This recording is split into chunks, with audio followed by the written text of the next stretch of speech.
Prestasi Khalifah Abu Bakar As-Siddiq. Kelas 10 Bab 1 Sejarah Kebudayaan Islam. Ayo kita mulai pembahasannya. 1. Memerangi orang-orang murtad. Pemerintahan Abu Bakar As-Siddiq pernah digoncang persoalan disintegrasi atau memisahkan diri, yaitu beberapa suku bangsa Arab dari Hijaz dan Najd menyatakan melepaskan diri dari sistem dan kekuasaan kekhalifahan resmi bagi umat Islam itu. Bentuk pembangkangan tersebut misalnya menolak membayar zakat yang tidak mengakui sistem pemerintahan Islam, ada pula yang bahkan kembali kepada agama lama yaitu menyembah berhala. Suku-suku tersebut beralasan bahwa mereka hanya loyal terhadap perjanjian dengan Nabi Muhammad sehingga dengan wafatnya Nabi tidak ada lagi alasan untuk tetap loyal pada Islam. Khalifah Abu Bakar As-Siddiq menunjukkan sikap tegasnya. Dengan ketegasan Khalifah Abu Bakar As-Siddiq banyak di antara mereka yang berpikir untuk melawan sehingga mereka tunduk lagi kepada pemerintahan Islam. Selebihnya mereka ada yang memilih perang daripada harus berdamai dengan pasukan Islam. Para pembangkang itu dipimpin oleh para nabi palsu, dikatakan sebagai nabi palsu karena mereka mengangkat dirinya sebagai nabi untuk menghancurkan Islam. Para nabi palsu itu antara lain: 1. Aswad Al-Ansi. Aswad Al-Ansi adalah pemimpin suku Badui di Yaman. Mereka berhasil merebut Najran dan Sana dari kekuasaan Islam. Pemberontakan Aswad Al-Ansi segera ditangani oleh Khalifah Abu Bakar As-Siddiq dengan mengirimkan Zubair bin Awam untuk menghancurkan mereka. Ketika Zubair bin Awam tiba di Yaman, Aswad Al-Ansi telah mati terbunuh di tangan gubernur Yaman. Pasukan Islam kembali berhasil menguasai Yaman. 2. Tulaihah bin Khuwailid al-Asadi. Para pengikutnya berasal dari Bani Asad dan Bani Amir. Khalifah Abu Bakar As-Siddiq segera tanggap kemudian pemerintahan Khalifah untuk memimpin pasukan dan memerangi mereka. Pertempuran yang terjadi di dekat sumur Puncak Kah itu akhirnya berhasil dimenangkan oleh pasukan Muslim. 3.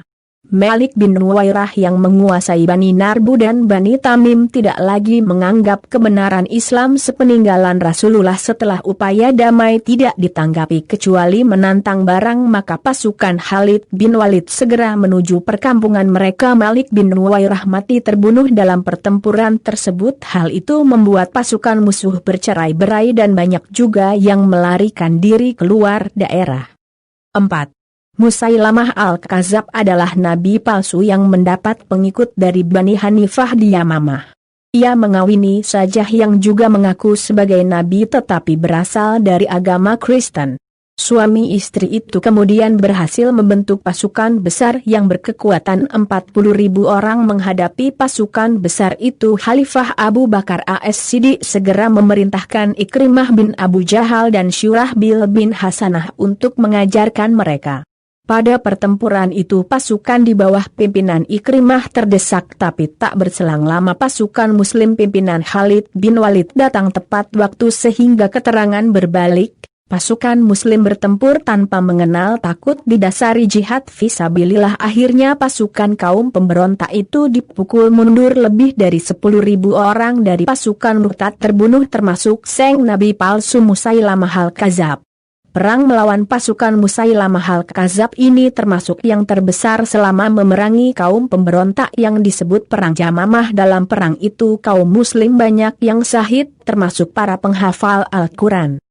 Pasukan Muslim yang telah menyelesaikan tugas Perang Yamamah dan memporak-porandakan pasukan Musailamah al-Kadzab kemudian melanjutkan perjalanan ke Bahrain, Aman, dan Yaman. Di tempat-tempat tersebut pasukan Muslim juga memerangi kaum yang murtad dan berhasil mengalahkan mereka. Peluru perang melawan pemberontak yang murtad tersebut disebut Perang Riddah karena memerangi kaum yang murtad. Pasukan Muslim berhasil memenangi seluruh pertempuran. Dengan kemenangan itu maka kewibawaan Islam kembali naik. Akhirnya seluruh Jazirah Arab menyatakan tunduk dengan aturan Islam.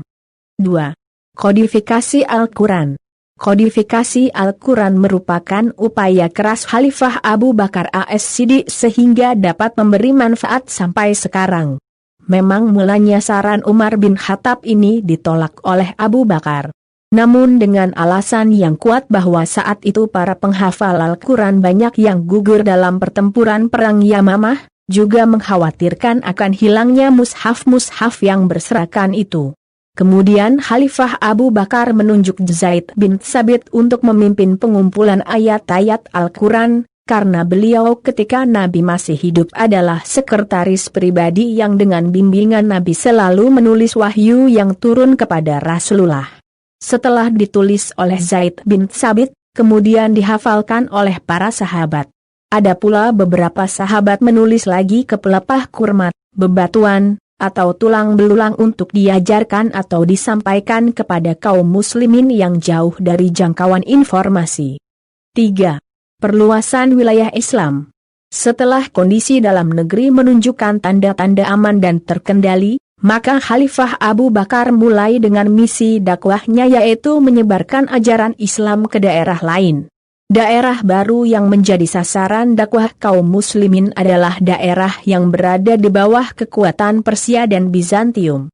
Kekaisaran Persia meliputi daerah yang luas dari Irak bagian barat hingga bagian utara Jazirah Arab. Banyak kabilah Arab yang tunduk di bawah kekuasaan mereka. Melihat cahaya Islam sebelum menyentuh daerah itu, maka Khalifah Abu Bakar As-Siddiq mengirimkan dua panglima, yaitu Khalid bin Walid dan Mutsana bin Haritsah, untuk mengajak daerah tersebut masuk dalam kekuasaan Islam. Seluruh daerah Hirah, Anbar, Daumatul Jandal dan Fars dapat mereka kuasai. Peperangan di wilayah kekuasaan Persia itu berhenti setelah Bakar As-Siddiq meminta Khalid bin Walid berangkat ke Suriah untuk menambah kekuatan pasukan muslim yang menghadapi pasukan sangat besar dari Bizantium.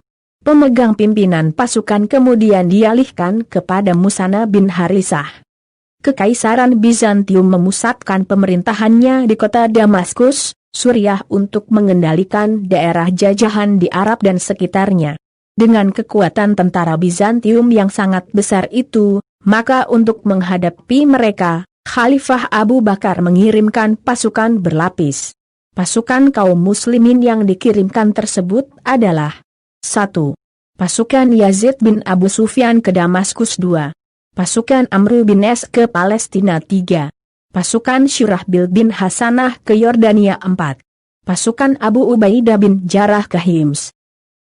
Seluruh pasukan kaum muslimin ketika itu berjumlah 18.000 personil, sedangkan pasukan Romawi berjumlah 240.000 orang. Kekuatan yang tidak seimbang untuk menjadikan pasukan kaum muslimin sulit untuk menembus musuh. Khalifah Abu Bakar As-Siddiq kemudian memerintahkan Khalid bin Walid berangkat menuju Syam. Perjalanan melelahkan ditempuh oleh Khalid bin Walid selama 18 hari sebagai perjalanan yang bersejarah karena menuju dua padang Sahara yang belum pernah dilewatinya. Setelah sampai, ia langsung bergabung dengan pasukan muslimin yang ada di sana. Pertempuran sengit terjadi di pinggir sungai Yarmuk, maka perang besar tersebut disebut Perang Yarmuk. Ketika perang hebat masih berlangsung, pasukan kaum muslimin mendengar kabar bahwa Khalifah Abu Bakar As-Siddiq meninggal dunia. Posisi Khalifah Abu Bakar As-Siddiq digantikan oleh Umar bin Khattab. Bersamaan dengan itu Khalid bin Walid digantikan oleh Abu Ubaidah bin Jarrah. Perang Yarmuk yang memakan korban jiwa dan harta itu akhirnya membuahkan hasil gemilang. Kaum muslimin dapat memenangkan pertempuran itu sehingga menjadi kunci utama hancurnya Kekaisaran Bizantium di tanah Arab.